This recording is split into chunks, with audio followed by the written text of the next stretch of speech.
Nous revenons après cette petite pause en allant du côté du Gabon.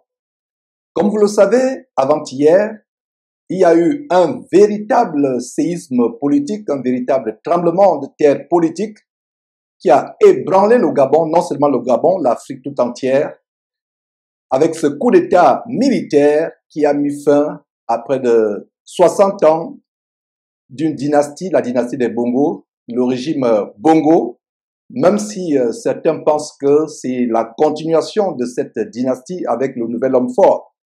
En tout cas, là n'est pas le sujet. Comme vous le savez, nous ne faisons pas de la politique derrière cette télévision chrétienne. Notre mission est de prêcher le Seigneur Jésus-Christ, de dénoncer les abominations de ce monde de ténèbres pervers et corrompus, d'aider les gens à rencontrer le Seigneur Jésus-Christ, à avoir une relation forte, ferme avec le Seigneur Jésus-Christ et aider les gens à aller au ciel. Donc, nous ne faisons pas de la politique. Et d'ailleurs, j'ai toujours encouragé les chrétiens, les frères et sœurs en Christ, à éviter d'être opposants, de se soumettre aux autorités, quelle que soit la manière par laquelle l'autorité est venue, de se soumettre aux autorités, comme nous le recommande la parole de Dieu. Donc, ce sujet que j'aborde aujourd'hui n'est pas un discours politique. Alors, qu'est-ce qui s'est passé? Il y a eu ce coup d'État, comme vous le savez. Au-delà des discours politiques, au-delà des exposés par des politiciens, des politologues, des africanistes ou des nationalistes, au-delà de la liesse populaire, des cris de joie, des you-you, des populations qui se sentaient enfin libérées d'une dictature, d'une oppression ou d'une misère qui a duré plusieurs années. Au-delà de tout cela, il y a quelque chose qui nous a marqué, c'est passé inaperçu pour beaucoup de personnes, mais cela a attiré notre attention. C'est la raison pour laquelle j'en parle. De quoi s'agit-il? Lors des toutes premières réunions du comité soi-disant de transition, les militaires ont commencé par une prière. Cela m'a choqué, positivement parlant. J'étais agréablement surpris de voir comment les militaires commencent l'une de leurs premières réunions par une prière à Dieu au nom du Seigneur Jésus-Christ. Suivez vous-même. Père, nous te rendons grâce parce que tu es Dieu. Tu es aux commandes de cette nation que tu as bénie depuis des décennies. Aujourd'hui, Seigneur, tu nous accordes cette faveur. Que les anges soient disposés à accompagner, Seigneur, cette armée, nation que tu imposes aujourd'hui et que tu disposes pour diriger cette nation. Père, nous te rendons grâce. Que les anges et les archanges soient disposés à nous accompagner dès maintenant et dans les jours à venir. Sans toi, nous ne pouvons pas réussir. Tu es le Dieu de la réussite, tu es le Dieu, Seigneur de l'excellence. Nous remettons cette nation, le Gabon, en tes saintes mains. Nous bénissons ton saint et puissant nom. C'est dans le nom de notre Seigneur Sauveur Jésus que nous devons prier. Disons tous Amen. Amen. Une acclamation pour le Seigneur.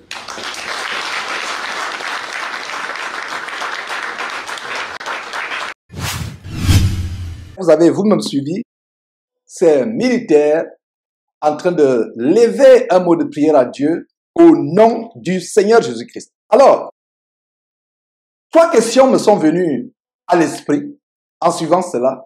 Serait-ce l'avènement d'une nouvelle ère que le Gabon n'a pas connue? Serait-ce le début de la fin des cadavres de crimes rituels jonchant les rues ou les plages du Gabon tous les jours? Serait-ce le début de la fin des sacrifices humains, de la pédophilie, de l'homosexualité qui ont été institutionnalisés en vice étatique? Serait-ce le début de la fin de la souffrance du calvaire des jeunes diplômés qui ne peuvent plus trouver un emploi sans être sodomisés ou sans intégrer une loge de Rose-Croix ou de franc-maçonnerie? Mes frères et sœurs, pour ceux qui ne le savent pas, le Gabon est reconnu mondialement comme étant le pays du Bwiti, une société secrète initiatique satanique où les gens consommeraient la chair humaine, outre des substances hallucinogènes lors des veillées lucifériennes. Donc le Gabon est connu comme étant le pays du Bouiti ou de l'iboga, justement cette plante hallucinogène qui amène des touristes à travers le monde à visiter le Gabon pour expérimenter ces rites initiatiques. Le Gabon, hormis l'iboga et le Bouiti, est reconnu à travers le monde par les sacrifices rituels. Alors, en voyant ces militaires prier, la question qu'on peut se poser, serait-ce le début d'une nouvelle ère? Nous avons dénoncé à plusieurs reprises derrière cette trompette les abominations qui se passent non seulement à travers le monde, mais particulièrement au Gabon, où l'homosexualité est incontournable dans toutes les sphères sociales, jusqu'aux hautes sphères de la République. L'homosexualité est incontournable. Vous ne pouvez pas accéder au poste élevé, même un simple emploi, sans passer par cette infamie qu'est l'homosexualité. Le Gabon est l'un des rares pays, sinon le seul pays africain qui a accepté, légalisé l'abomination de l'homosexualité en contrepartie de l'aide internationale.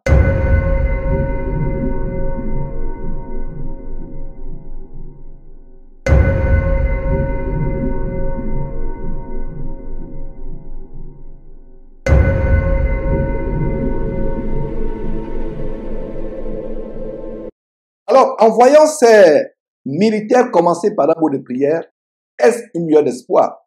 Est-ce la réponse de Dieu à nos prières? Est-ce la réponse de Dieu à nos prières? Est-ce la fin d'une ère abominable?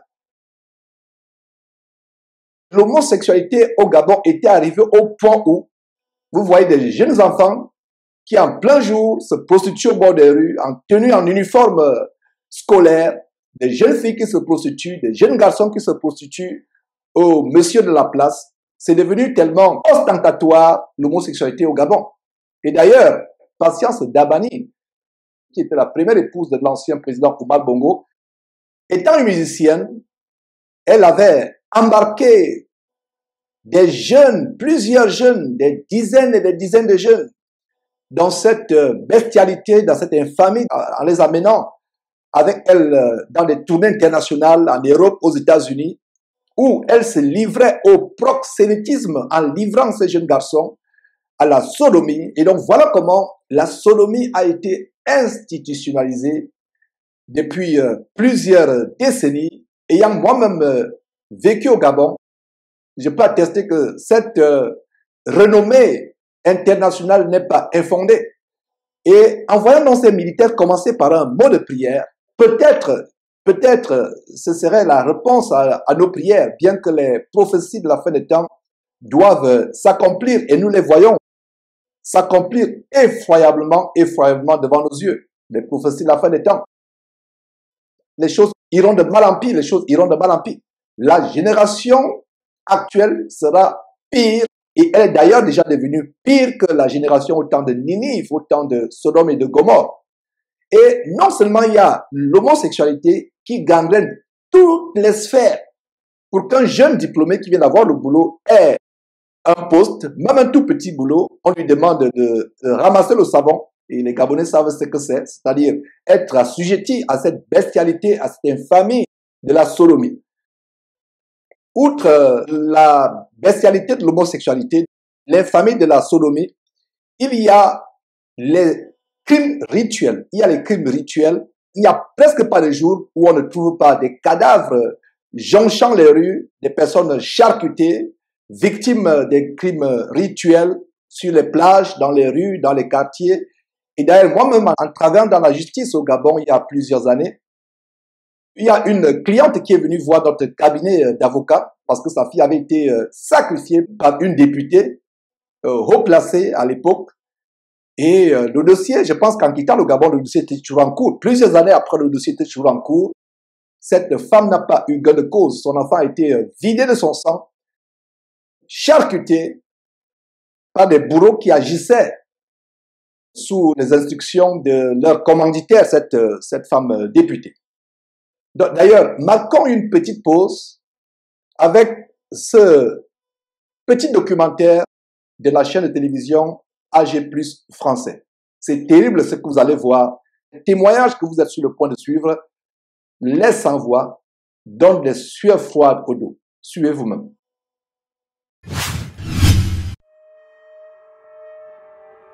Imaginez un matin, votre enfant de 11 ans disparaît. Il venait de réussir son entrée en 6e et obtenir son certificat d'études. Vous le retrouvez mort quelques jours plus tard, démembré. Le pénis a été coupé, un testicule coupé. Tu sens qu'il a lutté parce qu'il avait des griffes un peu partout. Vous contactez la police, vous saisissez la justice, mais l'enquête n'aboutit nulle part. J'ai fait l'autopsie, j'ai porté plainte. Je suis allée chez les droits de l'homme, partout, jusqu'à aujourd'hui. Et je suis même menacée. Ses parents ont tous perdu des enfants et proches dans ce qu'on appelle au Gabon les crimes rituels. Il faut dire ici au Gabon que quand on parle de paix, c'est la paix des cimetières. Les Gabonais vivent dans la psychose, la peur, parce qu'on nous tue, on égorge nos enfants. On les attrape, on les torture à mort en les découpant, comme disent les Gabonais. Ce sont des crimes qui sont commis par des sorciers, qu'on appelle des Nganga, au bénéfice de personnes qui recherchent le pouvoir, notamment le pouvoir politique, la richesse, et qui cherchent à y accéder par une sorte de magie. Ce que nous faisons n'est pas humain. Après plusieurs jours de recherche, Emmanuel Elangema a retrouvé son fils de 11 ans assassiné au bord de la rivière Ogooué. L'enfant n'avait plus de sexe, n'avait plus de langue. Est-ce que nous méritons cela? Et vous verrez que les 3/4 des assassinats, c'est des gamins. À Logo, elle a perdu 2 membres de sa famille, dont un n'a jamais été retrouvé. Mon petit frère a été assassiné à Bordamir 2 le 25 août l'an 2000. Je n'ai pas fait 6 mois. Mon fils a disparu, ni vu ni connu. Ces disparitions et assassinats ne sont que quelques-uns d'une très longue liste. En 2010 et 2011, l'ALCR a recensé un crime par semaine. Entre janvier et octobre 2012, la même association parle de 25 cas. En juin 2013, un sac contenant plus d'une 50aine d'organes humains est découvert à Libreville. Jusqu'à 45 cas seront rapportés en 2015 et une centaine en 2016. Mais ce n'est pas tout. Récemment, en 2018 et 2019, des disparitions inquiétantes ont été évoquées par la presse gabonaise et sur les réseaux sociaux. Un phénomène qui touche également le Cameroun, mais aussi le Burundi, la Tanzanie, l'Eswatini, le Ghana ou encore le Nigeria. Tout le monde n'est pas aveugle. Ils ont fait une simulation. Après tuer les enfants, ils ont balancé à la plage pour dire qu'ils se sont noyés. Personne ne s'est noyé.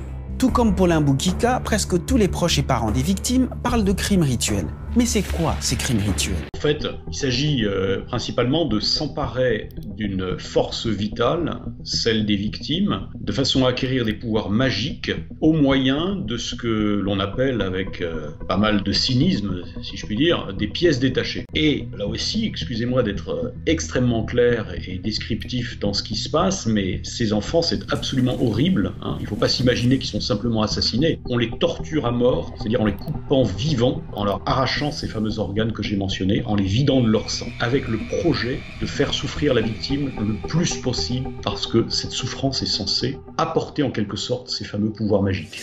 Les commanditaires, ce sont les hautes personnalités qui dirigent notre pays. Certaines personnalités, ce sont ces gens regroupés dans les loges sataniques qui se nourrissent encore de la chair humaine, il faut le dire. Depuis plus de 15 ans, le président de la LCR explique pourtant que de nombreux parents des victimes n'ont pas les moyens de s'offrir les services d'un avocat ou de constituer un dossier en bonne et due forme. En plus, certains sont des immigrés qui n'ont aucun appui familial. D'autres habitent une région isolée, loin des centres urbains. Souvent, ce sont des gens qui sont des gens modestes, ce sont des gens du peuple, ils n'ont pas le bras long. Je vous dis, l'enquête a commencé. Le gendarme a pris toutes les déclarations qu'on a eu à lui apporter, mais de là, de Lambaréné à Libreville, il n'y a pas eu d'aboutissement. J'ai porté plainte à la PJ, j'ai porté plainte à la brigade de recherche, j'ai porté plainte au tribunal, j'ai fait des recherches jusqu'à l'Interpol. Lorsque vous portez plainte, la plainte n'aboutit pas. Les éléments qu'il faut joindre dans les plaintes n'arrivent jamais à bout. Et il y a toujours des rejets, on renvoie, ainsi de suite. Ce qui fait que la population en a déjà marre. Elle veut se faire justice actuellement. Si la population veut se faire justice, c'est parce qu'elle a le sentiment que la justice ne fait pas son travail. Car les corps mutilés sont bien là. Nom et prénom, âge, année, lieu du crime et source à l'appui. Ces puissants commanditaires, ce sont des ministres, peut-être certains chefs d'État. Ce sont des hommes qui ont la main sur la justice, sur la police de leur pays. Et je crois que personne n'ose, pour des raisons bien compréhensibles, transgresser les ordres. En novembre 1989, Mba Ntem est condamné à mort. Mais l'enquête n'ira jamais plus loin malgré les rumeurs selon lesquelles il aurait reçu des ordres de puissants commanditaires haut placés. il y a l'impunité, il y a la corruption, il y a les intimidations, il y a au niveau de la justice l'immixtion de l'homme politique. La victime réussit miraculeusement à s'enfuir et dénonce ce à quoi elle vient d'échapper. Les commanditaires présumés, un général de l'armée devenu député et une ambassadrice, ne seront pas inquiétés. Quant à la victime, elle disparaît définitivement 3 ans plus tard. Pendant ce temps, il s'est installé au Gabon un climat de peur et un sentiment d'insécurité. Le Gabon n'est pas un endroit là où il y a des poteaux, là où on vient ramasser les enfants pour faire des crimes rituels. On en a marre. Aujourd'hui, là, toutes les familles sont en train de pleurer partout. Que ça s'arrête. Le peuple n'a plus confiance. C'est l'homme politique qui parle de paix, mais le bas peuple ne parlera jamais de paix parce qu'on nous tue. Mon fils avait 11 ans. Et à 11 ans, sincèrement, il avait un grand avenir devant lui. Et moi, je ne lâche pas. Je continue à lutter fort pour que je connaisse un peu qui a tué cet enfant. Vous avez suivi vous-même. Tellement choquant. Voilà un des fléaux du Gabon, les crimes rituels. Donc, en voyant ces militaires commencer l'une de leurs premières réunions avec cette prière adressée à Dieu au nom de Jésus-Christ, est-ce une lueur d'espoir pour la nation gabonaise? Est-ce une lueur d'espoir? Est-ce le bout du tunnel? Est-ce la fin du calvaire pour toutes ces familles, pour tous ces parents dont vous avez suivi des témoignages émouvants et effroyables? Est-ce la fin du calvaire? Jésus-Christ TV, vous connaîtrez la vérité et la vérité vous affranchira. Outre l'homosexualité qui est érigée en religion d'État, carrément, il y a ce phénomène de la franc-maçonnerie qui est incontournable. Toutes les sphères économiques, sociopolitiques sont gangrenées par la franc-maçonnerie, au point où si vous commencez à gravir les échelons de l'échelle sociale, aller plus haut, la question qu'on va vous poser, quel est votre parent? Quel est votre parent? Donc voilà les gens qui vendent leurs âmes à Satan, qui font des pactes avec Satan. D'ailleurs, l'homosexualité est liée avec la franc-maçonnerie. Pour ceux qui ne savent pas, vous ne pouvez pas être initié dans la franc-maçonnerie sans terminer par le baiser des familles. Dans presque toutes les obédiences rosicruciennes ou franc-maçonniques, l'initiation se termine par ce qu'ils appellent le baiser d'infamie. De quoi s'agit-il? Au terme de l'initiation, l'impétrant se fait sodomiser par l'assistance. Tous ceux qui sont là sodomisent l'impétrant tour à tour. C'est abominable. Et vous avez suivi mon témoignage par le passé. Moi-même, j'avais failli être franc-maçon. Je serais parmi ceux qui sont dans la salle. J'ai l'impression de voir des anciens collègues dans cette salle, des anciens collègues dans la justice, avocats, magistrats, dans le domaine politique. J'aurais été dans cette salle si Dieu ne m'avait pas délivré. J'étais déjà prêt à aller me faire initier, mais Dieu m'a sorti de là, m'a ouvert les yeux. Et aujourd'hui, je suis en train de prêcher l'évangile de Jésus-Christ et dénoncer les abominations derrière la franc-maçonnerie. Vous vendez votre âme. L'âme d'un homme n'a pas de prix. Parce que dans la franc-maçonnerie, pour ceux qui ne le savent pas, c'est un pacte avec le diable, avec Lucifer.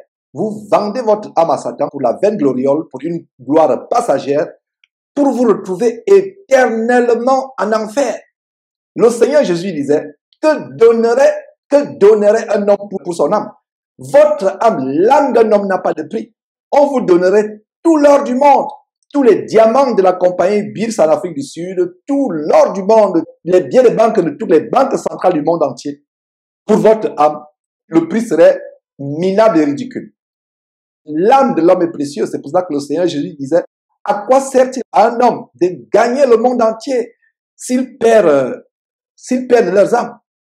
Il y a certains de nos collègues avant ce coup d'État qui étaient au pouvoir comme ministres, directeurs de société, etc. Et certains se trouvent dans cette salle que vous êtes en train de voir à Libreville, la grande loge nationale équatoriale gabonaise.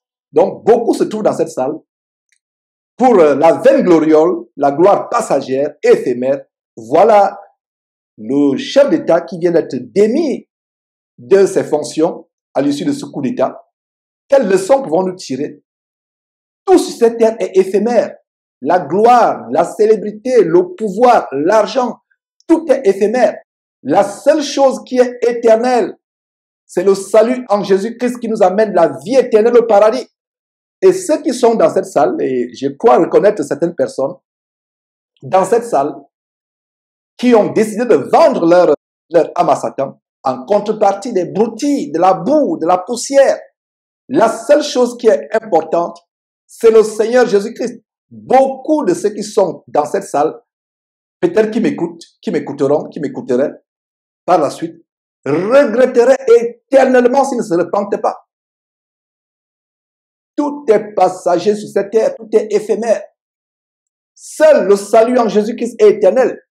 Et d'ailleurs, le président Bongo, Ali Ben Bongo, qui lui-même a été intronisé dans cette loge franc-maçonnique, aujourd'hui est démis de ses fonctions. Parce que les gens y vont pour avoir le soutien, pour avoir le pouvoir, pour être glorieux, pour avoir de l'argent, pour avoir des amis, des amitiés haut placées. Aujourd'hui, où sont les amis d'Ali Ben Bongo? Où sont ses amis? Où sont les amis d'Ali Ben Bongo? D'ailleurs, regardons une petite vidéo où il supplie, depuis son appartement où il a été assigné à résidence surveillée, regardez cet homme fort, il y a quelques jours, qui supplie ses amis francs-maçons à travers le monde pour venir le délivrer. Regardez vous-même. J'envoie un message à tous les amis que nous avons dans le monde entier pour leur dire de faire du bruit, parce que les gens d'ici m'ont arrêté, ma famille et moi. En ce moment, je suis dans ma résidence, il ne se passe rien. Je ne sais pas ce qui se passe. Voilà, mes frères et sœurs. Cet homme, il y a quelques années, était intronisé comme le grand maître de la loge nationale gabonaise, la loge équatoriale nationale gabonaise. Le voilà, démis de ses fonctions.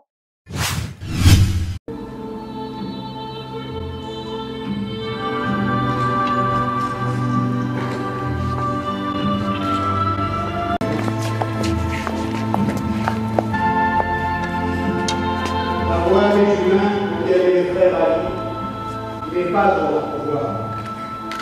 Et il n'est pas donné à l'homme qui marche. Face à l'Orient, on peut faire signe de croix.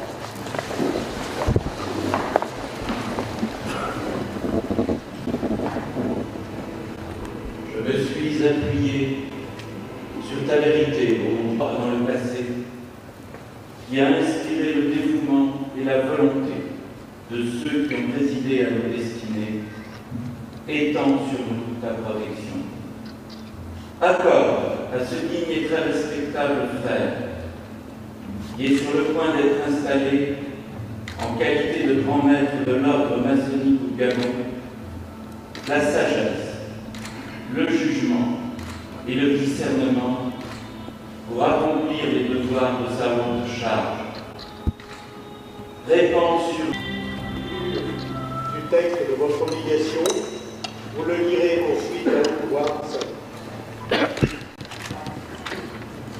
Moi, Ali Bongo Ondimba, en présence du grand architecte de l'univers et de cette grande loge de maçons français acceptés, régulièrement tenue, assemblée et consacrée, de mon plein gré et consentement, par ceci et sur ceci, je promets solennellement que je m'acquitterai des devoirs de grand maître de la Grande Loge du Gabon, fidèlement et consciencieusement, avec zèle et impartialité, et au mieux de mes aptitudes, jusqu'à ce qu'un frère ait été dûment élu et installé à ma place.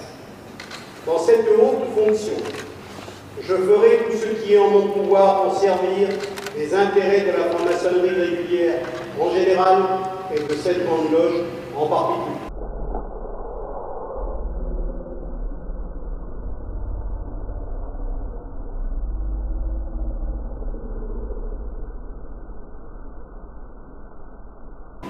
Que le grand architecte de l'univers m'aide et marbre de constance pour remplir cette obligation solennelle que je prends grand maître de la Grande Loge du Gabon.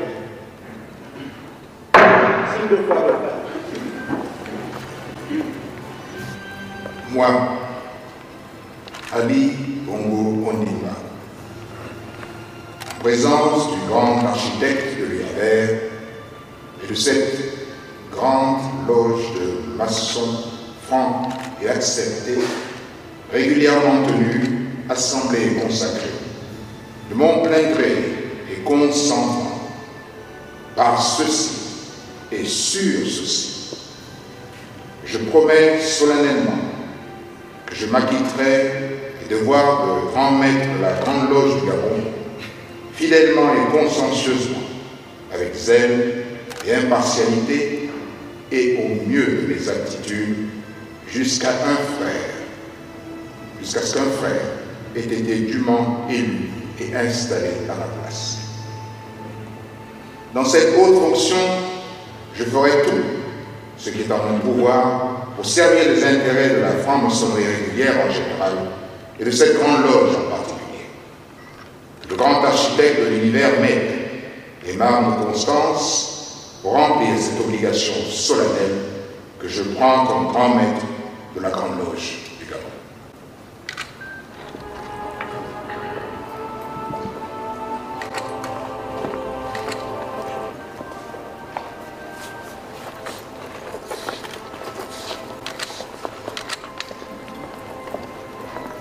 Le code Guichen rappellera à tous que votre pouvoir tient au labeur que vous avez accompli.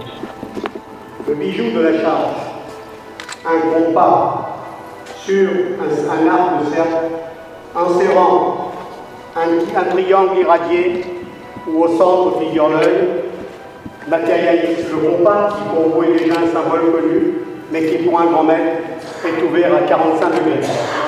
Ce segment noir de cercle figure précisément la sagesse que vous avez acquise, à l'aune de laquelle il faudra mesurer toutes vos actions. Le centre vous rappellera que nous sommes tous jugés en haut.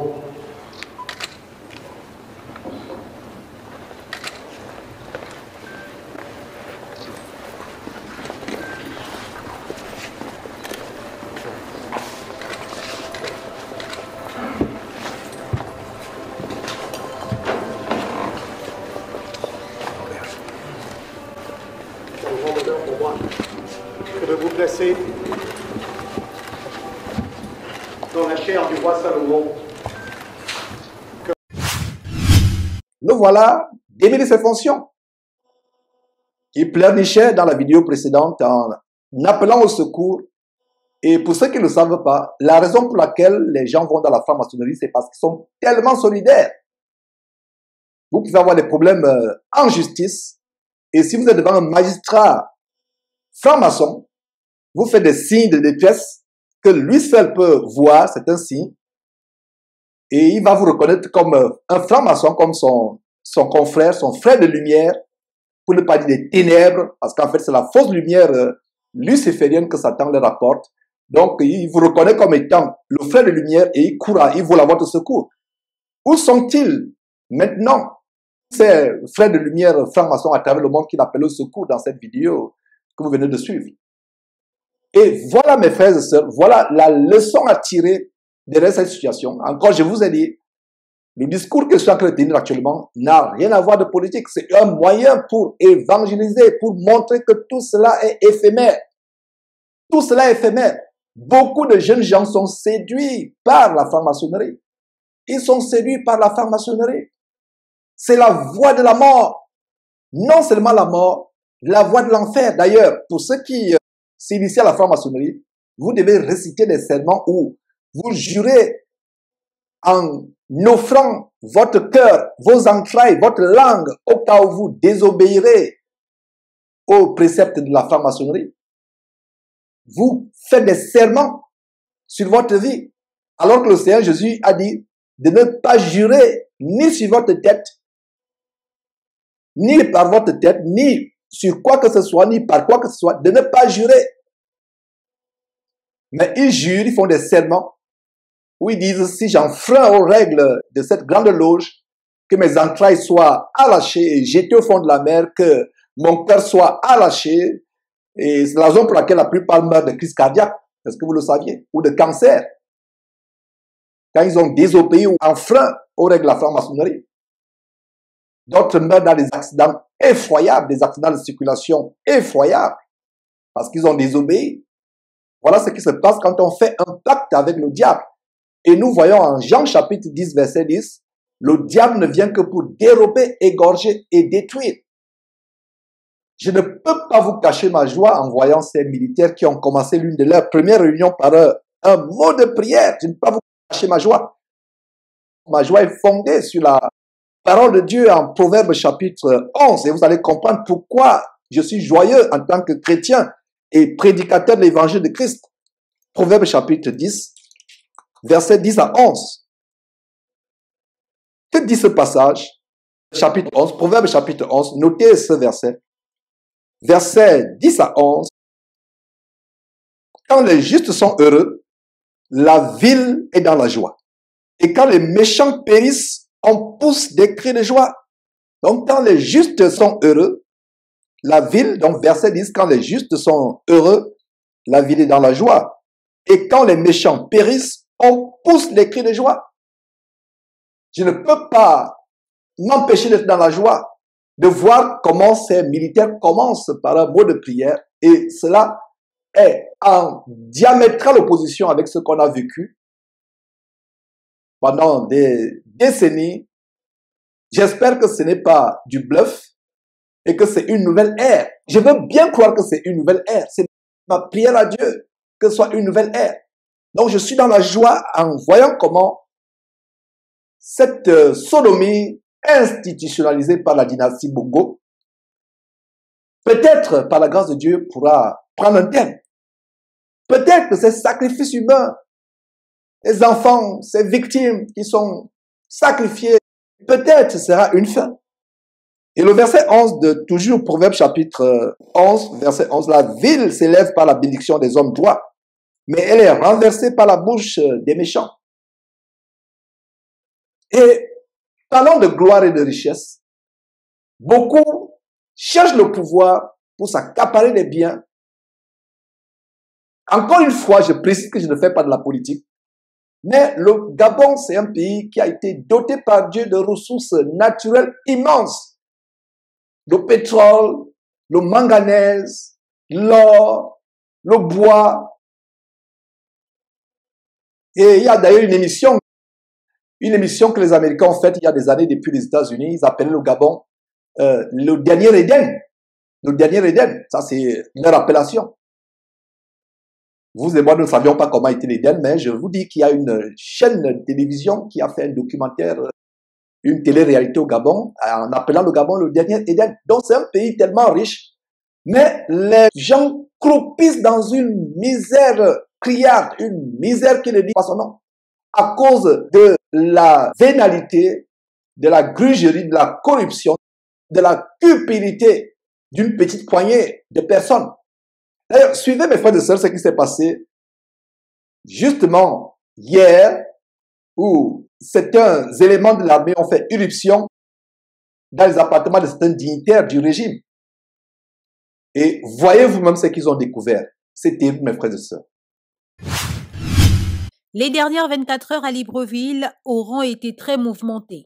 Après l'annonce à l'aube de la prise du pouvoir par l'armée gabonaise, s'en est suivi l'arrestation de plusieurs collaborateurs du président déchu, Ali Bongo Ondimba, et de son épouse, Sylvia Bongo Ondimba.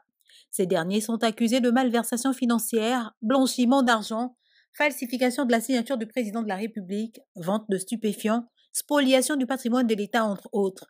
Dans l'un des bureaux stratégiques du chargé de mission de la première dame Kim Woo, des cantines d'argent, difficiles à justifier pour le détenteur.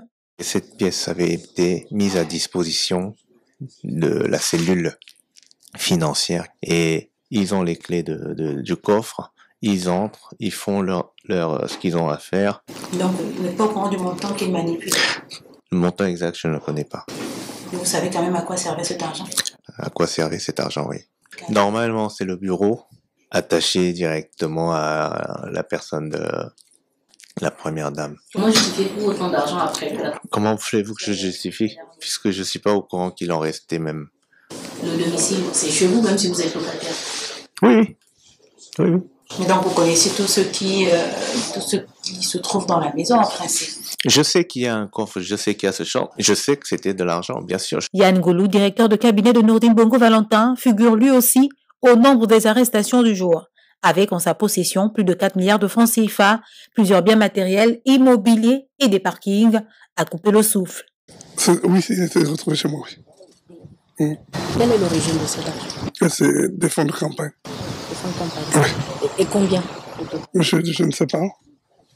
Je ne sais pas s'ils ont dû compter, je ne sais pas. Une estimation? Je saurais vous dire. C'est les valises. Comme ça, je ne sais pas combien de valises contient, donc je ne peux pas vous dire. Je ne sais pas. Ça a été retrouvé dans quelle pièce de la maison? Dans le champ, c'était dans le salon. Dans la pièce, au milieu. Est-ce que vous êtes banque pour justifier? Vous êtes une banque pour justifier ou pas? Non. Enfin, je ne vais pas rentrer là. Si je comptais, c'est pas... non. Bon, faut dire que même l'origine, je comptais. Le Comité pour la transition et la restauration des institutions dit vouloir redonner au Gabon ses lettres de noblesse, restaurer la cohésion sociale et ramener l'espoir dans le pays tout en le construisant. Est-ce que tu réalises ça? Voilà, mes frères et sœurs, une richesse insolente, des valises, des cantines d'argent, des véhicules rutilants, toutes sortes de marques, plusieurs voitures de luxe, des milliards récupérés, la cupidité, l'amour de l'argent. Cet argent aurait servi à ouvrir les écoles, à créer des emplois, à payer la pension des retraités, à payer la pension des retraités qui doivent faire 1000 tours au trésor chaque fin du mois pour percevoir leur pension. Passent de longues journées sous le soleil, sous la pluie. L'argent de leur pension pour lequel ils ont travaillé dure pendant des dizaines et des dizaines d'années. Ils ne peuvent pas percevoir leur pension. Les jeunes sont désœuvrés, obligés de se livrer à l'ivrognerie, aux stupéfiants, à la prostitution. Mais une petite poignée de personnes s'accapare de toutes les richesses. Où est cet argent aujourd'hui? La Bible nous met en garde par rapport à l'argent. L'amour de l'argent est la racine de tous les maux. Quelques-uns, en étant possédés, se sont jetés eux-mêmes dans bien de tourments. Où est cet argent aujourd'hui? Ces dignitaires, ces barons, chez qui on a récupéré cet argent, il semble que ce serait soit chez un haut placé du trésor, soit chez Nouridine, l'un des enfants d'Ali Ben Bongo, ou chez son épouse. Les voilà en prison aujourd'hui. Où est tout cet argent aujourd'hui? Les voilà en prison.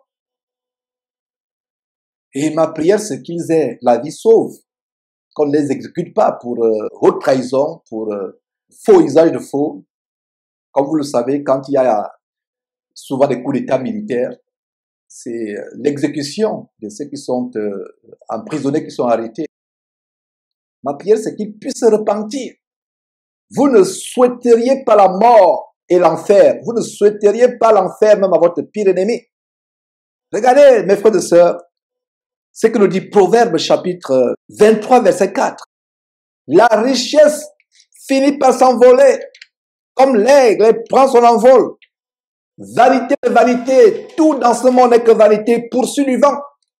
Vous devez vous contenter de ce que vous avez regardé sur votre écran. Les propriétés, les 21 propriétés qu'ils avaient à travers l'Europe, à travers le monde, et principalement en Europe, en France. Les véhicules que vous avez vus, des valises, des cantines de milliards, alors que le peuple croupit dans la pauvreté, une pauvreté extrême. C'est la cupidité. Dans Proverbe chapitre 23, versets 4 et 5, veux-tu poursuivre du regard ce qui va disparaître? Veux-tu poursuivre du regard ce qui va disparaître? Car la richesse se fait les ailes.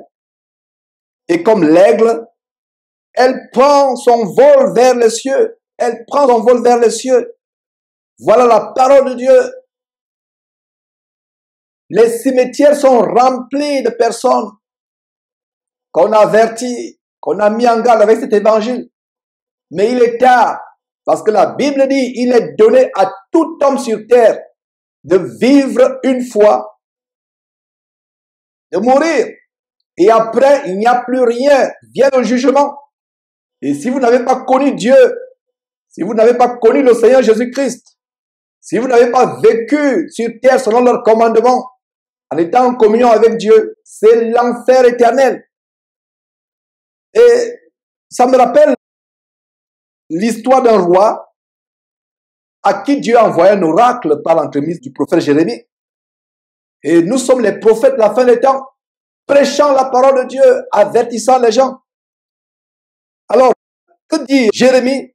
Et cette parole est pour ces barons déchus, en commençant par le président, l'ancien président. Il y a quelques jours, il était président, il y a quelques jours, il était tout puissant. Jérémie chapitre 22, verset 17. Et ce verset, c'est l'oracle que Dieu a envoyé à un des rois de Juda par l'entremise de Jérémie. Et Dieu dit à ce roi ceci, par l'entremise de Jérémie, « Mais tu n'as des yeux et un cœur que pour te livrer à la cupidité. Mais tu n'as des yeux et un cœur que pour te livrer à la cupidité, pour répandre le sang innocent et pour exercer l'oppression et la violence. » Voilà un verset qui résume ce qu'a été la dynastie Bongo c'est plus de 50 ans. Il n'avait Dieu et un cœur que pour te livrer à la cupidité, l'amour de l'argent, l'exubérance, répandre le sang innocent. Vous avez suivi ce documentaire de la chaîne AJ+ français. Comment les sacrifices humains, c'est pour ces gens qui ont besoin d'organes, consommer la chair humaine, boire le sang de leurs victimes, les faire souffrir pour augmenter leur pouvoir. Regardez maintenant ces papiers qui sont de la poussière, qui sont collectés par ces autorités, ces militaires, qui ont le pouvoir aujourd'hui. Donc tu n'as des yeux, mais tu n'as des yeux. Jérémie 22, 17. Mais tu n'as des yeux et un cœur que pour te livrer à la cupidité, pour répandre le sang innocent et pour exercer l'oppression et la violence. J'espère que cette prière par laquelle le comité soi-disant de transition a commencé l'une de leurs réunions, j'espère que cette prière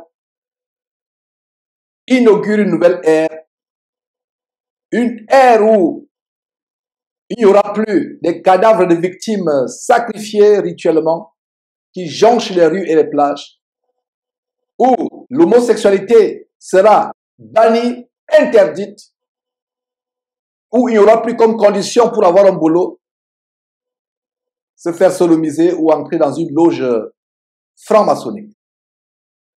Puisse Dieu avoir pitié du Gabon et de toutes les nations qui font face à ces abominations, en commençant par les États-Unis, d'où nous diffusons. Que Dieu ait pitié de ces nations qui ont pris la voie de l'abomination, la voie des ténèbres, la voie de l'égarement, la voie qui mène en enfer, aller simple sans retour.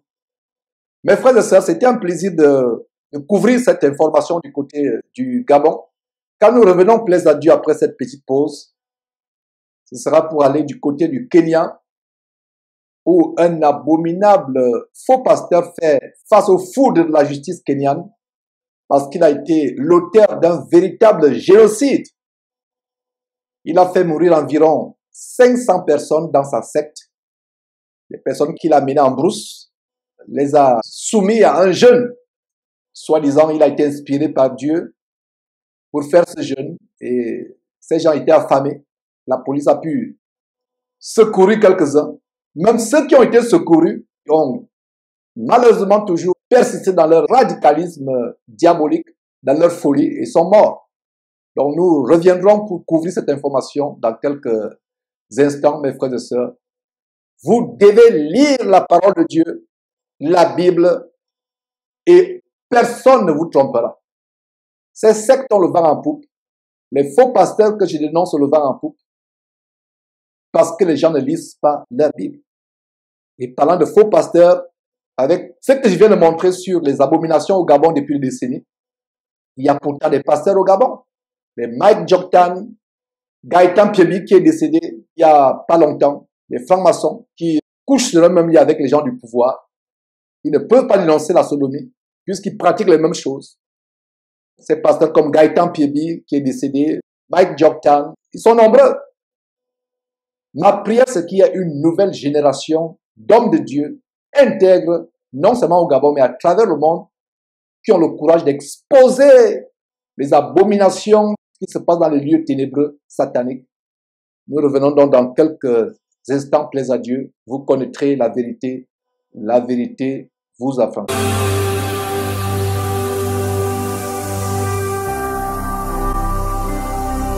Jésus-Christ TV, vous connaîtrez la vérité et la vérité vous affranchira.